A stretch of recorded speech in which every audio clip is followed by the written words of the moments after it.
I recognize my promotion is temporary. Again, thank all of you for your presence today, and a number of you I have met with in my office before this hearing, and I'm grateful for those conversations.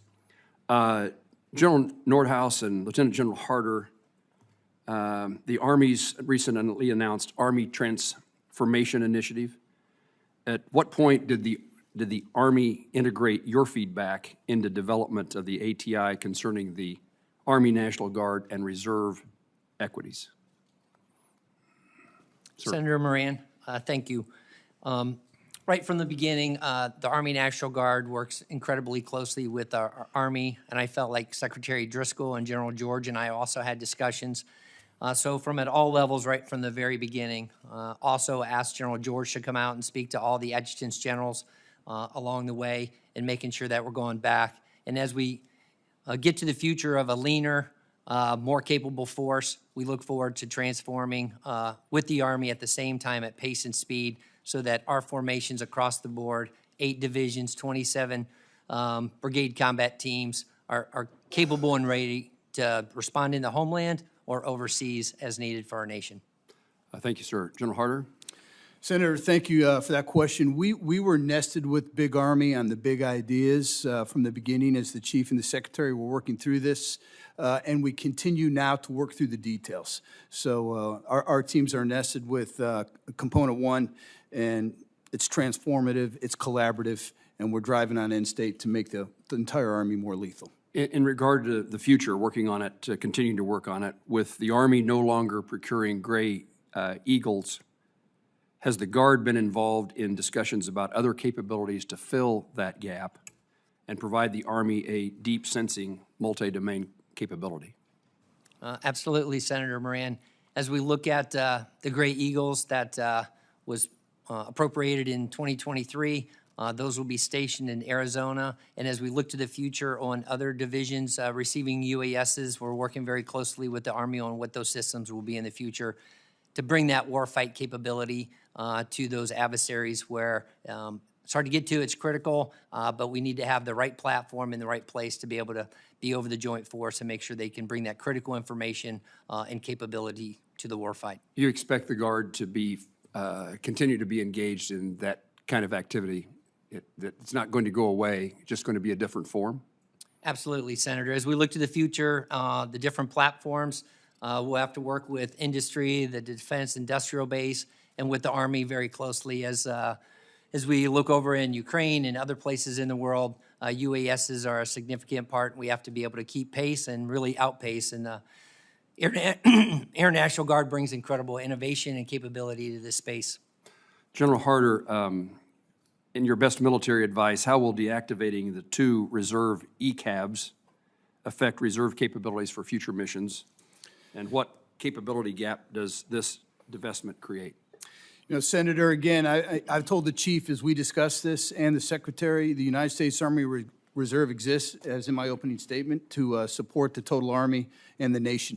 We have a lot of capability in which we are the bulk of that capacity. Aviation is not one of those formations.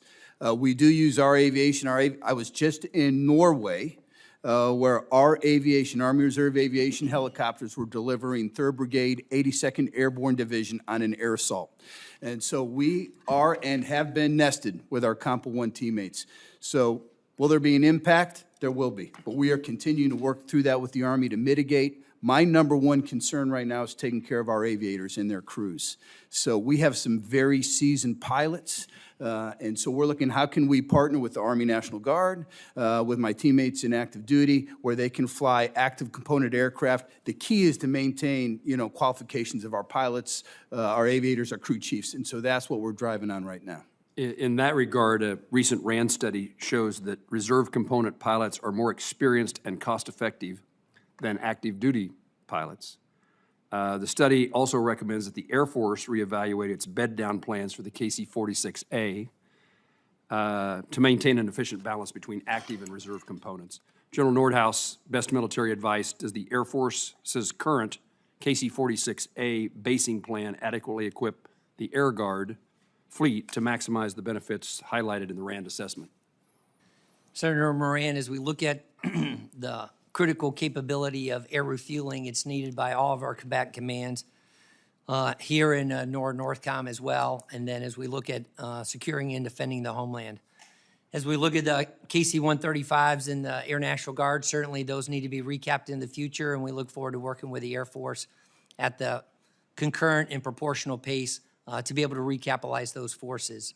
As you know, MOB 7 will be identified in the fourth quarter of 2025 for that KC-46, and we look forward to that being announced. And then we also look forward to additional KC-46s, MOBs in the future as we work with the Air Force on what future transitions look like for our air refueling fleet. My time has expired, but while I have the gavel, I have one more comment. Senator Bozeman, I'll be recognizing you momentarily. I just wanted you, General Nordhaus, to highlight, I have an interest in the state partnership program. Give you the opportunity to highlight the importance of that program. Thank you, Senator Moran. The State Partnership Program began back in 1993 with 12 nations and 12 states. And today we have 115 partners globally at 1% of the theater security cooperation. I was recently over in the Indo-PACOM theater and met with Timor-Leste. It's the latest democracy with Rhode Island. That partnership's only 3 years old, and it would seem like they're 30 years old in that partnerships.